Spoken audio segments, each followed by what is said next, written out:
डरना मना है। लासल गांव का शमशान काफी भयानक था।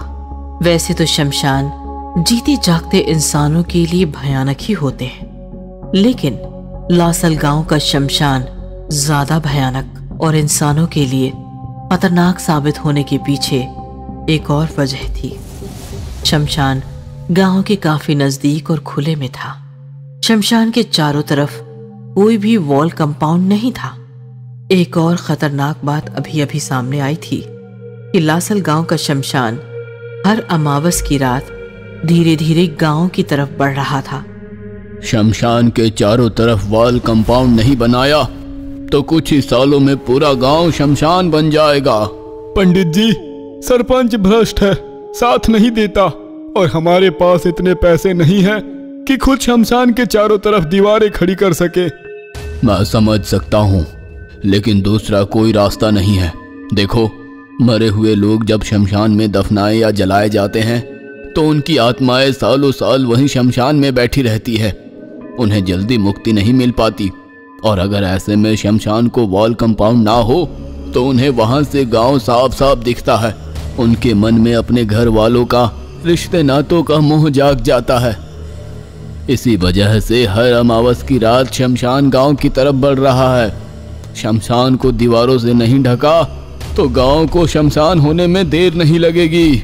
इधर शमशान की रखवाली करने के लिए महादू नाम का एक आदमी रखा गया था। शमशान में दफनाए गए मुर्दों को जानवर जमीन से निकालकर खा न जाएं, इसीलिए कुछ सालों पहले महादू को शमशान की जिम्मेदारी सौंपी गई थी। एक शाम बिरजू अपने खेत से लौट रहा था, तभी उसने देखा कि महादू शमशान के बाहर खड़ा किसी से बात कर रहा था। बिरजू ने उसके आसपास किसी को नहीं देखा। कमाल है, ये महादू बात किससे कर रहा है? चल जा, मेरे पीछे मत आ। कहा ना मैंने, मुझे घर जाना है। चल जा पीछे। अरे मैं कल फिर आऊंगा, पागल कहीं की। चल जा। बिरजू डर गया और वहां से भाग गया। दरअसल महादू एक सफेद साड़ी पहनी हुई औरत से बात करता था। वो औरत कोई मामूली औरत नहीं, एक मरी हुई भूतनी थी। जब भी महादू घर लौटने के लिए निकलता, वो भूतनी महादू का पीछा करते करते शमशान से बाहर चली आती। चल जा, जा पीछे। नहीं, मुझे भी आना है तेरे साथ। चल, मुझे गांव लेकर चल। मेरी दोस्ती का गलत फायदा मत उठा। मैं तुम्हें गांव ले गया तो मुसीबत आ जाएगी। चल भाग। ऐसा कहकर महादू आगे चलने लगा तो भूतनी भी उसके पीछे पीछे गांव की तरफ बढ़ने लगी। ठीक है, आना है तो आ, लेकिन तू गांव की कमान के अंदर पैर नहीं रख सकती। ये याद रख, पंडित जी ने मंत्र रेखा खींची है, वहां भूत प्रेत अंदर नहीं आ सकते। ऐसा कहकर महादू गांव की तरफ निकल पड़ा, लेकिन फिर भी भूतनी ने उसका पीछा नहीं छोड़ा। महादू गांव की कमान लांघ कर अंदर आया और उसने पीछे देखा, लेकिन भूतनी गायब थी। बावली, लगता है शमशान भाग गई। ऐसा कहकर महादू अपने घर चला गया। लेकिन दूसरे दिन महादू जैसे ही शमशान पहुंचा, उसने एक छोटे बच्चे की लाश देखी।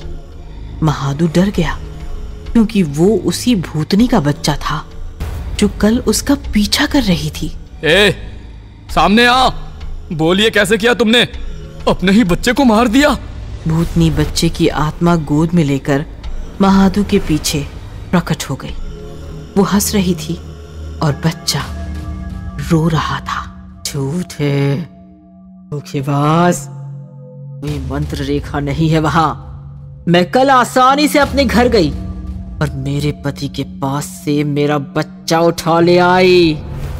ये सुनकर महादू डर गया और भागते हुए पंडित जी के पास आया।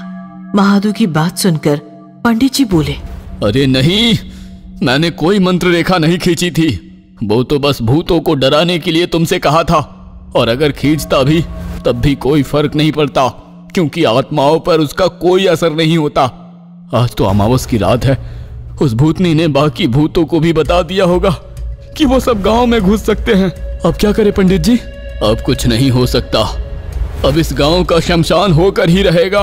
और वही हुआ जो पंडित जी ने कहा था। अमावस की उस रात 12 बजे के बाद काफी सारे भूत शमशान से बाहर निकलकर गांव की तरफ बढ़ने लगे। सारा गांव चैन से सो रहा था। किसी को अंदाजा नहीं था कि उनके साथ क्या होने वाला है। पंडित और महादू छिपकर ये नजारा देखते रहे। भूत गांव में घुस गए, अपनी अपनी गली पकड़कर अपने अपने घरों की दिशा में फैल गए और थोड़ी देर बाद ही गांव में हंगामा शुरू हुआ। लोग डर के मारे इधर उधर भागने लगे। बचाओ! बचाओ! भूत अपने घर जाकर अपने सगे संबंधियों से मिल रहे थे। संबंधी भूतों को देखकर डर रहे थे, इधर उधर भाग रहे थे, लेकिन भूत उनका पीछा नहीं छोड़ने वाले थे। चलो बेटा, मेरे साथ शमशान चलो, मेरा वहां मन नहीं लगता, हमेशा तुम्हारी याद सताती रहती है। चलो मेरे साथ शमशान चलो।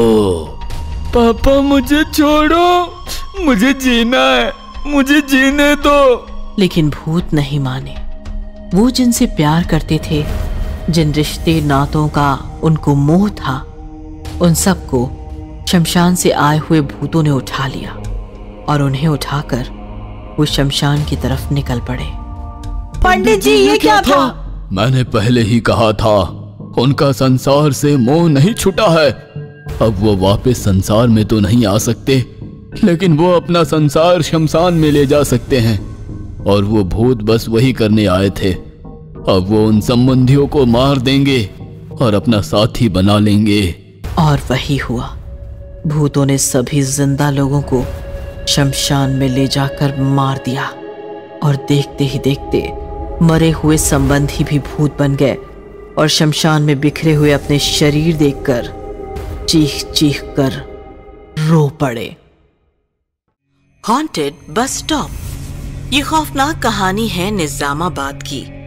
निजामाबाद शहर के बाहरी सुनसान इलाके में एक छोटा सा बस स्टॉप था तो सीधा साधा छोटा सा बस स्टॉप।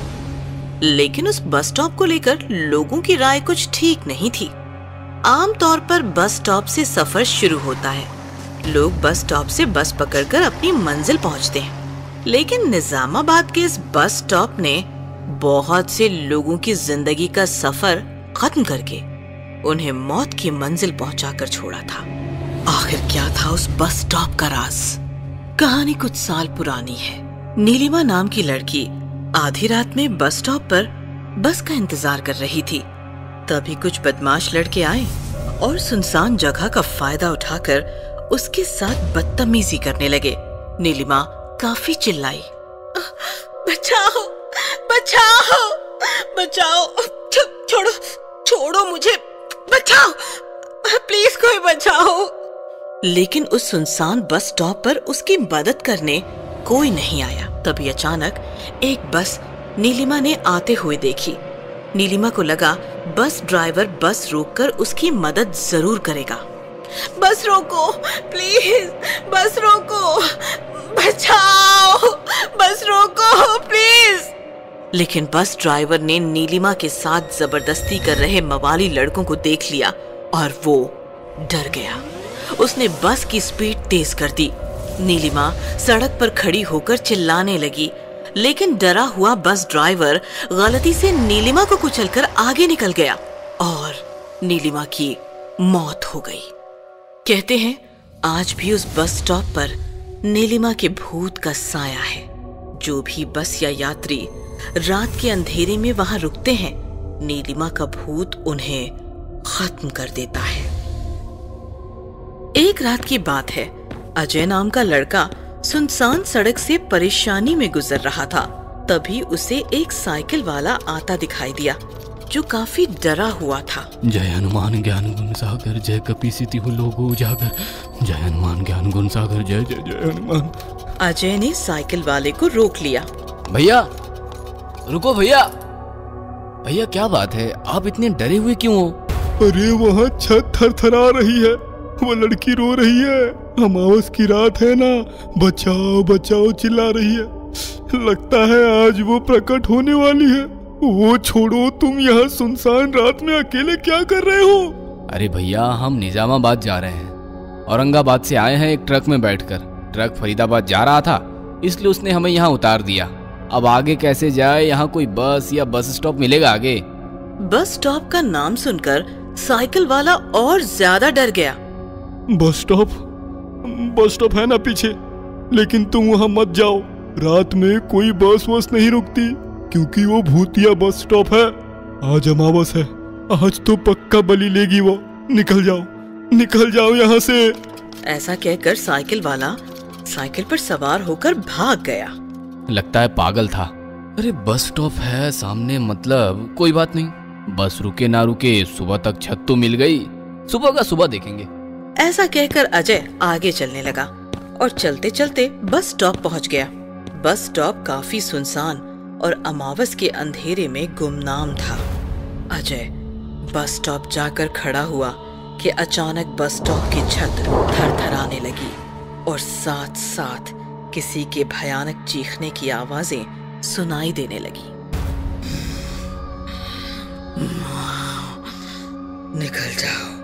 निकल जाओ, छोड़ो,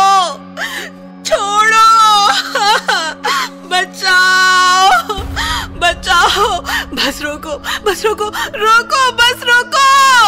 अजय थोड़ा डर गया और फिर संभल गया। देखो, जो भी गंजेड़ी यहाँ छिपा हो, चुपचाप अपना रास्ता नापो। तुम्हारी हरकतों से गरीब डरते होंगे, हम नहीं। कायदे से पंडित है हम, मंत्र तंत्र हमें भी आता है। अरे आज थोड़ी ना सफर कर रहे हैं, आधा हिंदुस्तान घूम कर आए हैं, हम डरने वाले नहीं हैं। शोर शराबा थोड़ी देर और चलता रहा, लेकिन अजय पर उसका कुछ असर नहीं हुआ। बाद में आवाजें कम होते होते गुम हो गईं और सन्नाटा छा गया। लगता है नशेड़ी घर भाग गया। तभी अचानक सन्नाटा चीरती हुई अंधेरे से एक लड़की की आवाज कानों पर पड़ी और अजय ने अंधेरे में देखा। सड़क पर एक लड़की अपना मुंह घुटनों में दबाई बैठी फुसफुसाकर रो रही थी। ए लड़की, कौन है तू? यहाँ क्यों बैठी है? तभी अचानक कुछ मवाली आए और लड़की को घेर कर छेड़ने लगे। ए, चलते क्या खंडर में? ये देखकर अजय का खून खौल गया। सुनसान सड़क देखकर लड़की को छेड़ते हैं। अजय मवालियों की तरफ भागा और एक की कॉलर पकड़कर खींचने लगा कि अचानक सारे मवाली गायब हो गए। ये देखकर पहली बार अजय को डर का तगड़ा एहसास हुआ। उसने लड़की की तरफ देखा तो उसके होश ही उड़ गए। अब तक रोने वाली वो लड़की एक भयानक भूतनी बनी थी। अजय की तरफ देखकर भयानक हंस रही थी।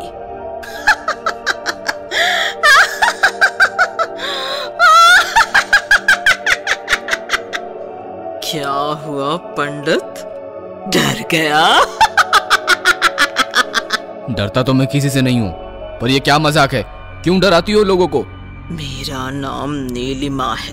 अमावस की रात कुछ साल पहले मेरी यहाँ मौत हुई थी। मौत। नीलिमा ने अजय को पूरी कहानी सुनाई। अजय भी इमोशनल हो गया। बहुत बुरा हुआ तुम्हारे साथ, दुनिया बहुत खराब है, पर तुम अब सुधर जाओ, लोगों को मत सताओ, चली जाओ अब। मैं अकेले कैसे जा सकती हूँ? मतलब? मुझे तू भा गया पंडित, तू औरों जैसा नहीं है। चल मेरे साथ, हम दोनों मिलकर रहेंगे। ये सुनकर अजय अब कांपने लगा। पागल हो गई है क्या? तू भूत है और मैं जिंदा इंसान हूँ। मैं तो तुझे लेकर ही जाऊंगी अपनी दुनिया में। मैं तुमसे प्यार करने लगी हूँ, प्यार। लेकिन अगर मैं ना आना चाहूँ तो? ये सुनकर नीलिमा मुस्कुराती हुई बोली, तो फिर जला दे मुझे। तू पंडित है, मंत्र तंत्र मार सकता है, जला दे। ये सुनकर अजय परेशान होकर बोला, देखो, मैं पंडित जरूर हूँ, लेकिन मुझे मंत्र तंत्र नहीं आते मेरी माँ। मैं बस अपनी धौंस जमाने के लिए कह रहा था। तू ईमानदार है ना, इसलिए ये राज खोल रहा हूँ। ये सुनते ही एकदम से नीलिमा का रवैया बदल गया और वो और ज्यादा भयानक बन गई। बस यही जानना चाहती थी, झूठे मक्कार, आज अमावस की बलि तो लेकर रहूंगी। तुमने जब मंत्र तंत्र की बातें की तो मैं डर गई थी, लेकिन अब तुमसे मुझे कोई खतरा नहीं। नीलिमा जोर जोर से चिल्लाने लगी और साथ साथ उसके दांत और नाखून भी बढ़ने लगे। उसने अजय की गर्दन पकड़ ली और उसकी गर्दन में अपने नुकीले दांत फंसाए। छोड़ो मुझे, बचाओ, बचाओ। लेकिन नीलिमा कहाँ रुकने वाली थी। उसने अजय का सारा खून पी लिया और उसे मार दिया। इस प्रकार अमावस की रात उस भूतिया सुनसान बस स्टॉप पर एक और यात्री की लाश लावारिस बनकर पड़ी रही।